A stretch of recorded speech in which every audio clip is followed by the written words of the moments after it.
కుందేలు మరియు తాబేలు. ఒక అందమైన అడవిలో ఒక చిన్న కుందేలు ఉండేది. ఆ కుందేలు చాలా వేగంగా పరిగెత్తేది. తన వేగం గురించి గర్వపడేది. అదే అడవిలో ఒక తాబేలు కూడా ఉండేది. అది నెమ్మదిగా నడిచేది, చాలా శాంతంగా ఉండేది. ఒకరోజు కుందేలు తాబేలును చూసింది. "నువ్వెంత నెమ్మదిగా నడుస్తున్నావు" అని ఎగతాళిగా అంది. కుందేలు మాటలకు తాబేలుకేం కోపం రాలేదు.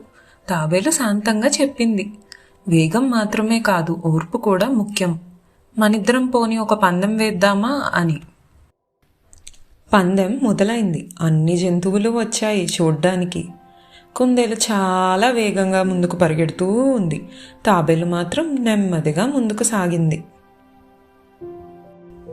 కొంత దూరం వెళ్ళాక కుందేలు ఆగింది.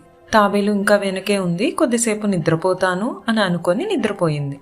తాబేలు మాత్రం ఆగలేదు. నెమ్మదిగా కానీ ఆగకుండా ముందుకు నడుస్తూనే ఉంది. చివరికి తాబేలు పరిగెత్తి వచ్చేసరికి తాబేలు అప్పటికే గెలిచింది. తన తప్పు తెలుసుకున్న కుందేలు తాబేలుకు క్షమాపణ చెప్పింది. అంతేకాక ఆ రోజు నుంచి కుందేలు తాబేలు ఎంతో స్నేహంగా ఉండేవి.